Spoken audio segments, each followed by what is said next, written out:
Cette histoire de Pocahontas n'est pas une simple légende. C'est une voix pour la paix, la nature et la vérité.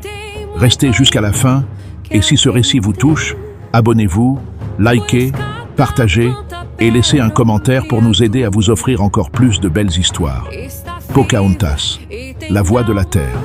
Dans un temps ancien, bien avant que des lignes invisibles ne découpent le monde, avant que l'or et la conquête ne pèsent plus lourd que la vie humaine, une jeune fille apprenait à écouter la terre. Elle s'appelait Pocahontas. Son histoire n'est pas un conte pour enfants.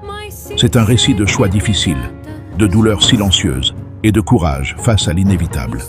Au cœur des forêts luxuriantes de la Virginie, le peuple Powhatan vivait en harmonie avec la nature. Les rivières étaient des routes sacrées, les arbres des ancêtres immobiles, le vent un messager. On ne possédait pas la terre, on lui appartenait.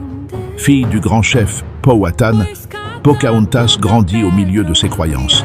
Dès l'enfance, elle se distinguait par une curiosité sans peur et une liberté d'esprit qui étonnèrent les anciens. Souvent, elle s'éloignait du village pour marcher pieds nus sur la mousse, laissant le vent lui parler. Elle posait des questions que peu osaient être formulées. Pourquoi la peur gouverne-t-elle les hommes? Pourquoi la différence mène-t-elle à la guerre? Sa grand-mère, dépositaire des récits anciens, lui répondait toujours par la même sagesse. Celui qui écoute la nature ne perd jamais son chemin. Une nuit, Pocahontas fit un rêve troublant. Elle vit surgir de la mer de grands oiseaux blancs aux ailes rigides, portant des hommes au cœur inquiet et des éclairs de feu dans les mains. À son réveil, son cœur battait fort. Le sage du village l'écouta longuement puis déclara « Ce rêve n'est pas là pour t'effrayer, mais pour te préparer. » Les jours suivants, l'équilibre fragile commença à se fissurer. Les chasseurs remarquèrent des traces inconnues sur le sable. Les animaux se firent rares, comme s'ils pressentèrent le danger. Puis, un matin, l'horizon livra sa vérité. De grands navires apparurent, glissant vers la côte. Les enfants observaient, fascinés. Les anciens se méfiaient. Le chef Powhatan réunit le conseil. « Nous ne connaissons pas ces hommes. Soyons vigilants. » Au fond d'elle-même, Pocahontas sentait que l'histoire qui commençait dépassait la simple peur. Les colons anglais débarquèrent, affamés, fatigués, souvent malades, mais armés. Leurs mots étaient incompris, leurs gestes mal interprétés. Entre deux mondes qui s'ignoraient, le malentendu grandissait. Pocahontas observait en silence. Elle voyait des soldats, mais aussi des êtres perdus, déracinés. Un jour, un homme s'aventura trop loin dans la forêt, John Smith. Capturé par les guerriers Powhatan, il fut conduit devant le chef. Selon la légende, le jugement devait être fatal. Au dernier instant, Pocahontas se précipita et se plaça entre le prisonnier et la mort. « S'il meurt, c'est mon cœur que vous détruisez », déclara-t-elle. Un silence pesant tomba. D'un geste, le chef accorda la vie. Dès lors, Pocahontas devint un pont fragile entre deux peuples.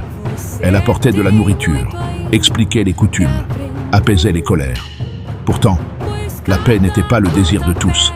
Certains colons convoitaient davantage de terre. Certains guerriers voyaient dans chaque étranger une menace. La charge pesait sur les épaules de la jeune femme.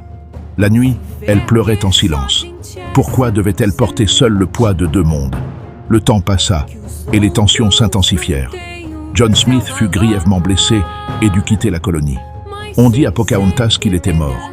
Son cœur se brisa, mais la vie continuait, impitoyable. Les années s'écoulèrent, l'enfant devint femme. Les responsabilités grandirent, les choix se firent plus douloureux. C'est alors qu'elle rencontra John Rolfe, un homme différent, moins porté par les armes que par la parole. Leur union ne fut pas un conte de fées, ce fut un pacte, un sacrifice destiné à préserver des vies. Le mariage apporta une paix fragile, réelle mais temporaire. Pour Pocahontas, c'était le prix à payer pour l'avenir de son peuple. Plus tard, elle fut emmenée en Angleterre. On lui donna un nouveau nom, de nouveaux vêtements, une nouvelle manière d'exister. Elle devint un symbole exotique dans les salons, une preuve vivante de la réussite de la colonisation. Pourtant, au fond d'elle, elle demeurait la fille des rivières et des forêts. Loin de sa terre, la nature lui manquait. Les arbres ne parlaient plus sa langue. La maladie la frappa loin de chez elle. Sentant la fin approcher, Pocahontas confia un dernier message. « N'oubliez jamais que nous venons tous de la même terre. » Elle mourut jeune, mais son esprit demeura. Ainsi s'achève le premier récit de Pocahontas. Son héritage nous rappelle que la paix exige du courage, que la nature mérite le respect et que parfois, une seule voix peut changer le cours de l'histoire. Ce récit est le numéro 1, le commencement d'une mémoire qui refuse de s'éteindre. La mort de Pocahontas ne mit pas fin à son histoire. Au contraire, elle ouvrit une période sombre et silencieuse où son absence pesa plus lourd que sa présence n'avait jamais pesé. Le monde qu'elle avait tenté de relier se fissura lentement, comme une terre trop longtemps privée de pluie. Après son départ, le peuple Powhatan perdit bien plus qu'une fille de chef. Il perdit une voix capable d'apaiser la colère. Les colons, eux, continuèrent d'avancer, persuadés que la paix obtenue par le mariage était un droit acquis. Mais la paix imposée ne dure jamais longtemps. Le chef Powhatan, désormais vieux et fatigué, observait les changements avec inquiétude. Les forêts reculaient, les champs se multipliaient, et les rivières n'étaient plus sacrées, mais utiles. Les anciens murmuraient autour du feu, tant que Pocahontas vivait, la terre respirait encore. Les années passèrent. Une nouvelle génération grandit sans connaître la jeune femme autrement que par des récits. Parmi eux se trouvait Ahiana, une adolescente vive et déterminée, cousine éloignée de Pocahontas. Elle avait hérité de son regard attentif et de son refus de la résignation. Chaque soir, elle écoutait les anciens raconter l'histoire de celle qui avait défié la mort pour sauver un étranger.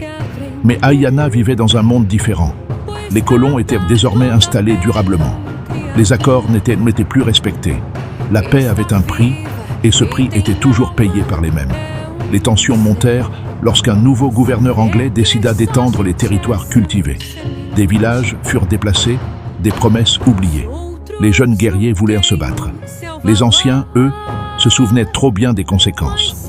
Ahiana se retrouva au cœur de ce dilemme. Devait-on continuer à céder pour éviter le sang ou résister au risque de tout perdre? La nuit, elle rêvait souvent de Pocahontas, immobile au bord d'une rivière, lui murmurant « La paix sans justice n'est qu'un silence avant la tempête ».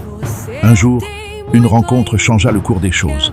Ahiana croisa un jeune colon, Thomas Reed II.